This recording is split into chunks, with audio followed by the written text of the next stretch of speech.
Hello, and welcome to A Smart Financial Plan, where we interview the best and brightest in financial planning research about their studies and the best practices financial planners can use to enhance the financial lives of their clients. Today, we're interviewing Dr. Pearson of Kansas State University. Dr. Pearson is a brand new entrant into the field of financial planning research and brings with him some interesting and potentially controversial recommendations with his research, including findings around retiree mobility, enhancing retirement satisfaction through changes to income, and some really interesting thoughts around asset allocation in retirement. So stay tuned for some of the most interesting and applicable research in financial planning with Dr. Pearson.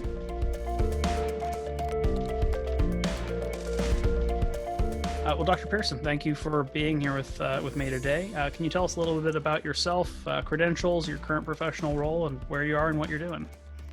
Yeah, and thank you, Daniel, for having me on today. I've often thought that a podcast like yours would really make great strides in facilitating the bridging of the academic side of our industry with the professional practitioner side of our industry. So I'm really excited with all the great work you're doing here with this podcast series. As you were mentioning, my name is Dr. Blain Pearson, and I'm a faculty member in the Department of Personal Financial Planning at Kansas State University, where I teach courses in behavioral finance, financial counseling, and communication, as well as our capstone in personal financial planning. I'm also a certified financial planner, and prior to my journey in academia, I spent about a half decade or so in industry working at a small RIA firm in Chapel Hill, North Carolina, and fell in love with the teaching of financial plan and researching financial plan, and came to found Texas Tech's program where I got my PhD and then wound up as a faculty member at K-State. Well, there you go. You just went from good to great all in one go. Yeah. So what is your research called, and succinctly, what was it about?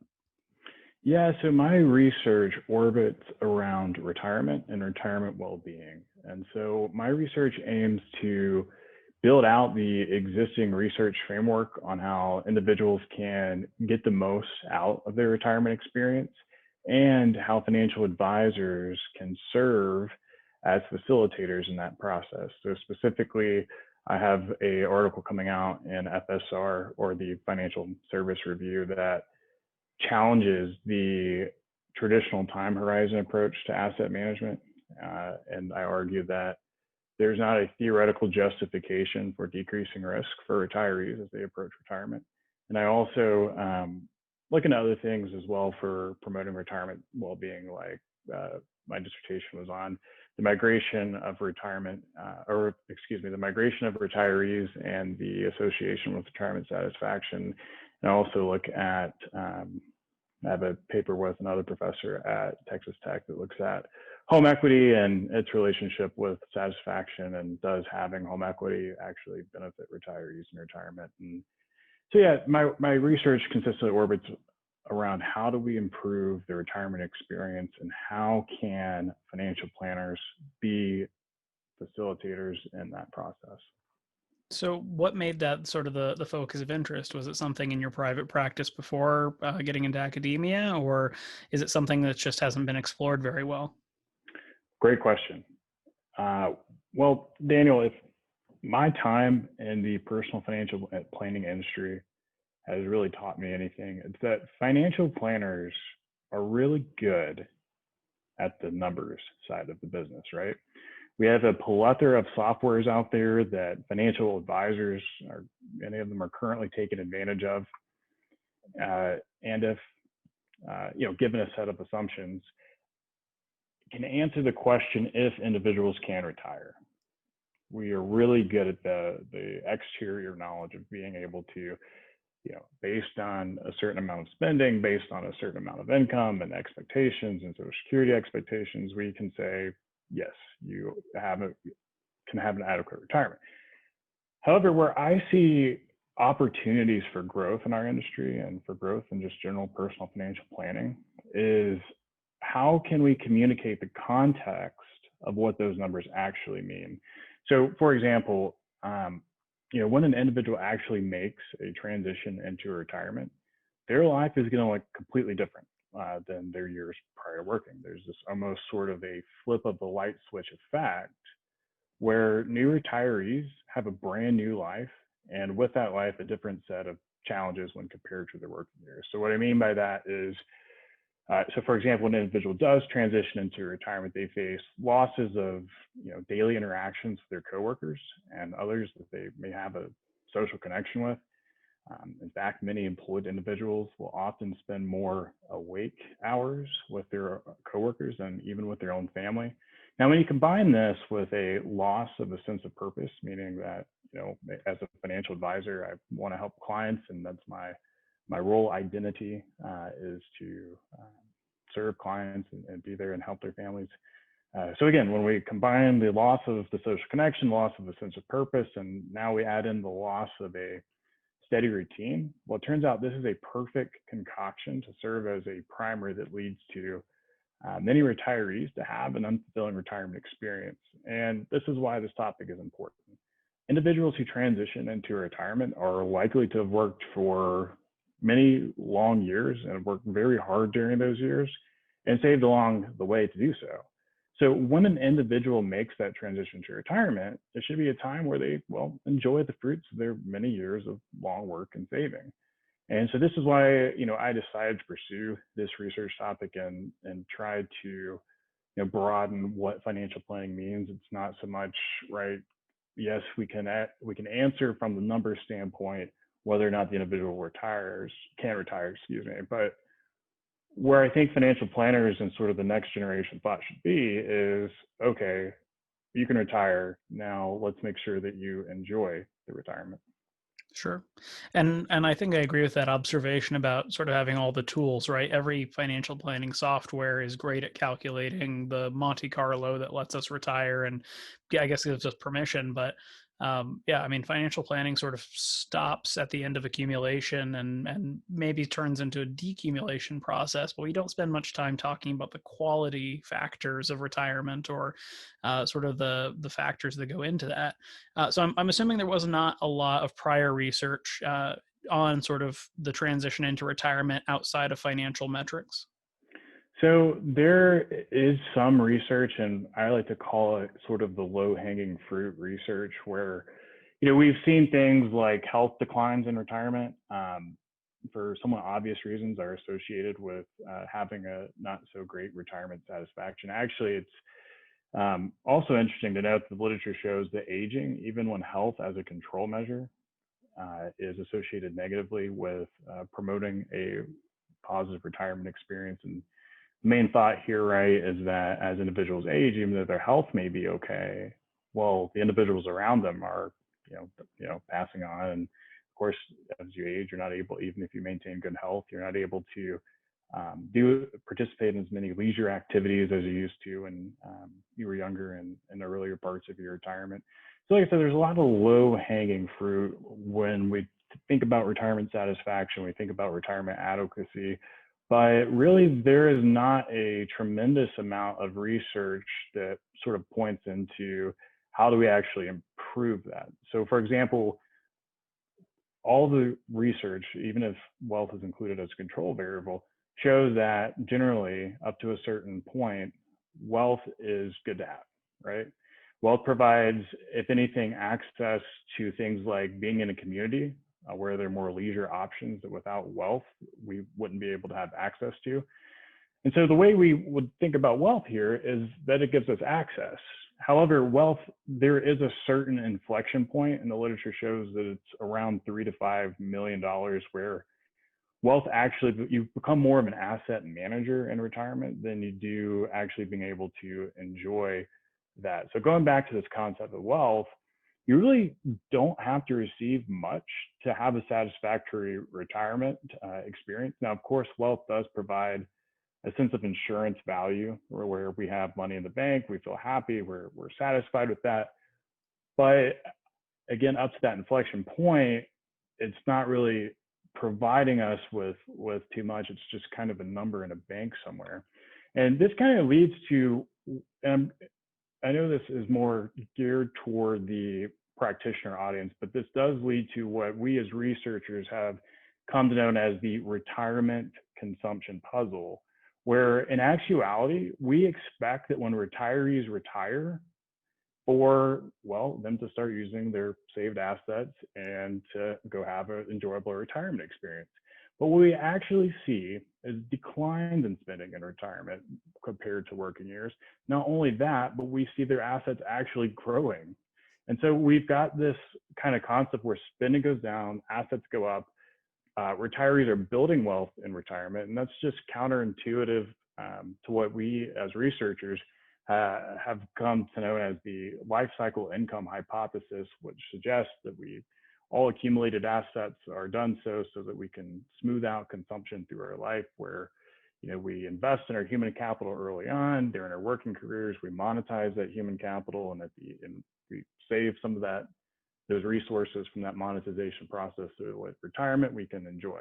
But yet this retirement consumption puzzle exists, and some researchers have argued that it's increases in household production, so meaning I just have more time to make meals and don't need to go out to eat as much, so I save money. Some researchers have argued, well, there's decreases in work-related expenses. I don't need to buy brand new suits, every year anymore, and so I have consumption declines. Now, we also know that, right, there's that inflection point of wealth.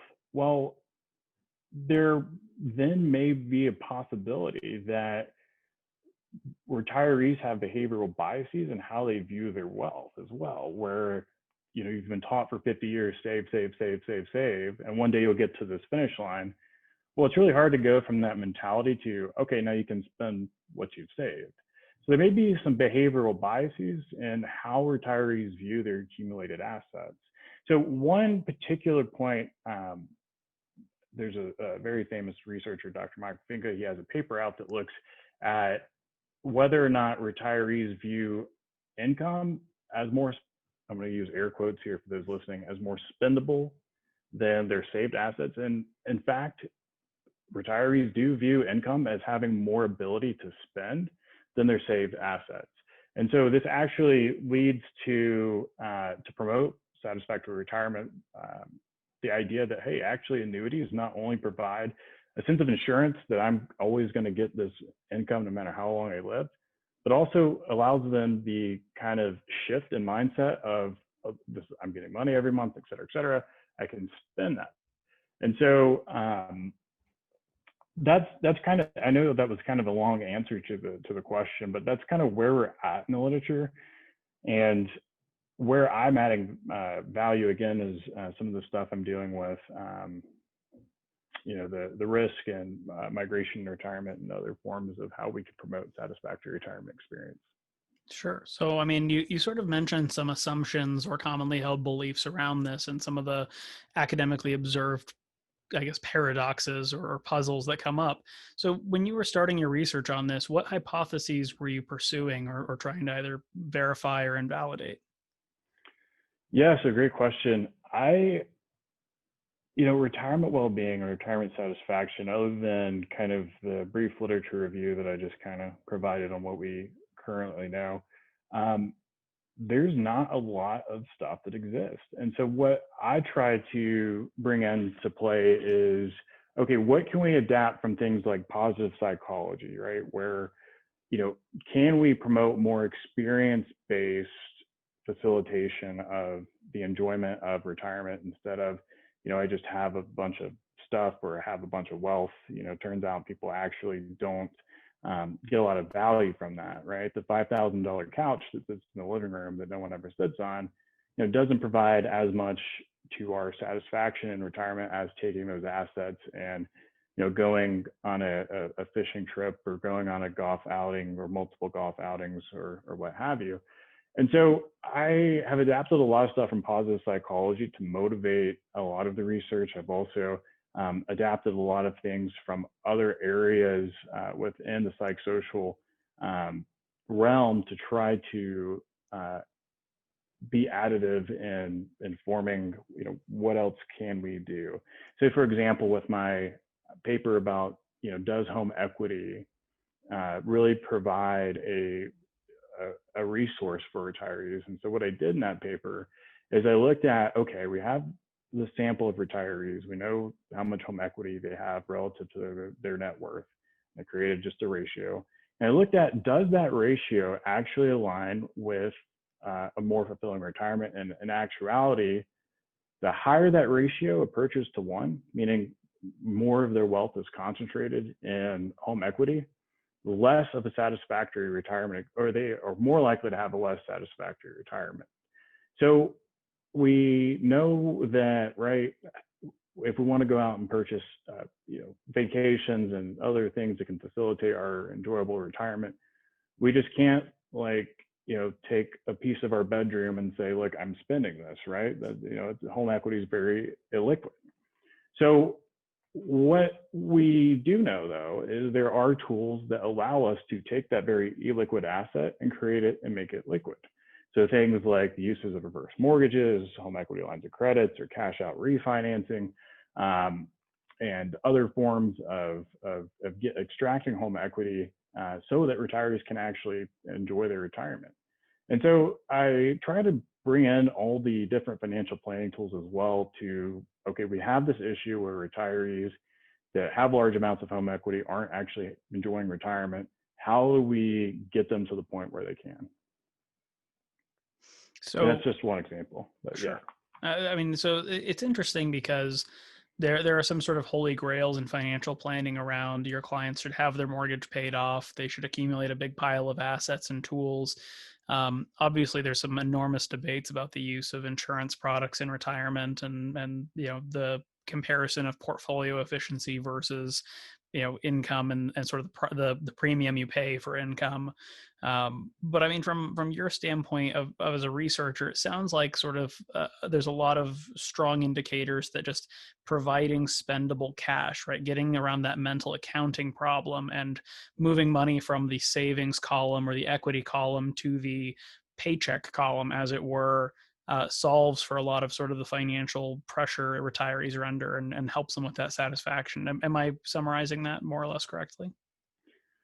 Yeah, that's one part of it. Also, too, I think it's important to note that even for retirees that don't have a lot of accumulated wealth, that even considering potentially home equity, that even without that large amount of accumulated wealth, that they can still have an enjoyable retirement experience, and it can still be facilitated through other forms of things like increased social interaction, volunteering, other types and forms of social engagement.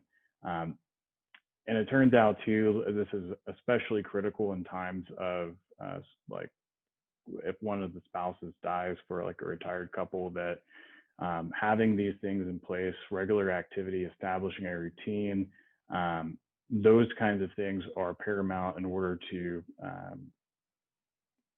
not sort of get into the trap of, potentially having a depressing retirement experience. Sure. So how do you get the information for this sort of study? Do you walk around with a clipboard in a senior living facility and ask questions, or how do you get to some of these tougher questions? Yeah, it's a great question. So I use a lot of big nationally represented data sets. So things like the Health and Retirement Study, the National Financial Capability Study, the Survey of Consumer Finances. And I look through that data because, right, nationally representative, large data set, it's, we have this term called selection bias in research, where if we do go to assisted living facility and we just gather information at that one assisted living facility, well, we don't know, if the one down the street is, maybe one that has a, like, for example, with retirement satisfaction, maybe that assisted living facility has a different dynamic, a different group. There's heterogeneity. And so I use a large data set to try to mitigate some of the negative byproducts of just interviewing one subset of the population. So I use those data sets and mine through those and clean the data to get it to where we can perform our statistical analyses on them. Sure. So, what really surprises you here? Because, you're sort of going about raising questions about, again, sort of the sacred cows or just sort of the assumed truths. So what, in terms of what you were looking for originally or thought you were going to find has maybe been surprising or deviated from where you thought it was going to go? So like kind of what surprised me about, challenging the sort of status quo, as you mentioned earlier, the kind of holy grail pay off the mortgage. Yeah. Yeah. So I would say that for the vast majority of retirees, there is a certain sense of homeostasis that, for example, with the mortgage case, is provided whenever a mortgage is paid off, it's free and clear. However, what are you sacrificing in order to get to that goal? Like, does it mean you're not seeing family as much because travel costs too much relative to what you've been paying for mortgage? Does that mean you are potentially foregoing other forms of ways to get access? Again, if you think of wealth as an access tool, access to um, events or hobbies or leisure activities, or recreational activities that provide a sense of fulfillment. It's very kind of imperative in our retirement experience that we think about, okay, what do we actually want in retirement? So I'll tell you the story, and I butcher it every single time, but there was this um, young man who had just finished his MBA at a very prestigious school in the Northeast, and um, went to Mexico on a fishing trip to celebrate. And he's on the boat with this older gentleman that he's chartered this fishing boat with. And the younger gentleman who had just gotten his MBA from the prestigious school had looked over at this old man who just had one charter boat and that's all he did all day. The young man asked, with the equity that you could get from the collateral of using this boat, you could potentially get 2 boats and have a second stream of income and increase your income. And before long, you could have 5, 6, 7 boats and take over charter fishing in this entire region. The old man looks over at the young guy and says, "Now, why the hell would I do that?" And the young man looks back and said, "Well, one day you can buy a boat and fish all day." And so I think it's important to, really envision like our own unique, what we as researchers call utility function for retirement. And from that standpoint, almost work backwards and seeing, okay, how do I actually get to that? And very often I think we confuse and put a dollar sign on that amount instead of focusing on, okay, what do we want to be, or where do we want to be at when we're 70, 80, hopefully 90 plus years of age. Sure. So I guess what's the natural progression of that? Do we need to spend more time focusing on how we determine client utility in retirement, or do we have tools for that already? Yeah, I think that financial advisors have a really great opportunity to have, right, because they're working with their clients one-on-one. There's a great opportunity to promote awareness instead of just getting the big, large data gathering packets, whether virtually or on paper, and entering the data into some software and getting a number and saying, yep, you can continue spending through your retirement. Really asking the client, what is it that you want to do, and what does retirement look like? Do you want to travel more? Maybe the whole reduction from, I think most defaults is there's about an 85% continual spending once you're in retirement or something like that in most of the softwares. So there are opportunities for financial advisors to apply behavioral coaching and to see how do we get retirees to, one, if they have acquired wealth and have no interest in annuitizing it, maybe for bequest motives or something like that, how do we get them into the mentality of, okay, you want to set aside this amount for bequest motives, let's view the rest of this as spendable. And how do we, again, get into that behavioral coaching? You mentioned mental accounting earlier. How do we get them into mentally account for these assets now as spendable? And so the awareness and shifting that mentality, and this could include things on challenging this stigma of reverse mortgages, where we have an incredible opportunity to desensitize the uses of reverse mortgages for the retirees, right? Because there's incredible stigma about the uses of reverse mortgages. So in terms of the natural progression of the research, what are opportunities that we can get over those stigmas, that we can look toward, hey, look, I'm actually enjoying myself in retirement. I've worked for this. I've enjoyed it.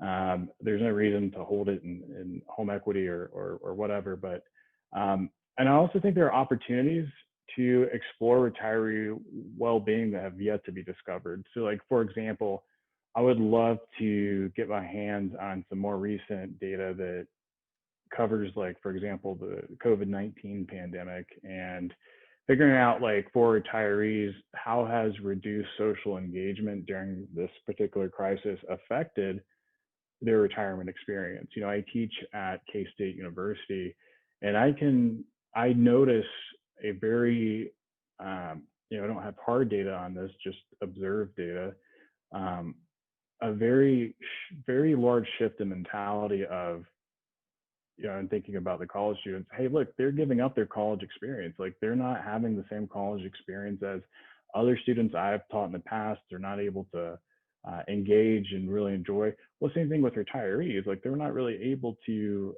engage and enjoy themselves and really, you knowing what it's like to finally be financially free and being able to really truly participate in the things that they enjoy. Sure. So, I mean, you've covered things like, changing geography in retirement, potentially unlocking home equity and whatnot. But, I'm a financial planner today. I still practice, and a lot of people who listen to this will certainly be doing the same. So, with your research, what have we learned that I could theoretically apply today? What are the biggest tools that I now should have in my toolbox, as it were? Yeah. So, and I am a big subscriber to the idea where research is great for research's sake, but if it is just research and we just have this really cool theoretical thing, uh, I worked with clients for a long time, and I don't see how just working on research for research's sake is really pragmatic to promoting this industry.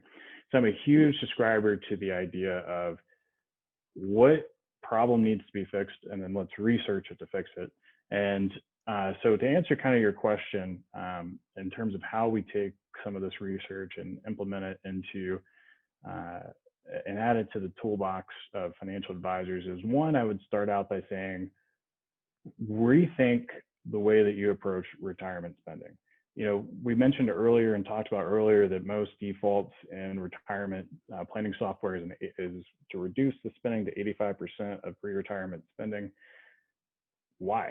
That just seems like such an arbitrary number, but yet it's the default. And the three biggest, I'm not sure if I can mention them by name, but the three biggest financial planning softwares for the financial advisors on here, I'm pretty sure they know which ones I'm talking about. But financial planners instead should consider, just as part of their systemic retirement planning process, to be intentional in their client communications about what they desire. And if it's a 15% reduction in spending, okay, but, like, I don't think that every single client is going to reduce their spending by exactly 15%. I think that some will maybe increase it, some will maybe decrease it more, who knows. But the idea here is, what can we do to focus our conversations not on, hey, client A is sitting across the table from me, how do we use our exterior knowledge and our numbers knowledge to show them that they can retire, rather focusing on and maybe framing it in a way that's like, hey, look, you can now buy that fishing boat. Hey, look, maybe you can now take those trips. This is what, let's not view this as retirement money. Let's view this as, we're taking our trip money, or we're taking our buying our boat money. And with existing retirees, I think that also financial planners should focus their conversations on if retirees are actually having the fulfilling retirement in their current state, and not just focusing on, are we maintaining the steady cash income stream, and also questioning and looking at their clients' financial plans year over year and seeing, wow, are they actually accumulating assets? This is, maybe they're not, maybe they have a behavioral, like we mentioned, mental account those assets differently. How do we encourage them to get into more of a, let's frame this as a, let's spend these assets kind of mentality. And I also think Two, that more emphasis on generating retirement income instead of generating retirement wealth is beneficial, and getting that kind of mentality going. As we mentioned, the research shows that retirees view consistent income as more spendable than just having a big pile of money or a number in a bank account. So I think that kind of the way I would approach this to, financial advisor on the street to say, what does this research do for our implications? Hey, look, in your conversation with clients, talk about the retirement experience. Don't talk about the retirement. Very nice. Well, Dr. Pearson, thank you for being with us today and sharing with your research. And I know I personally, and probably many others, look forward to what you find next. Thanks. And thanks for having me on. Best of luck with the podcast. Thanks.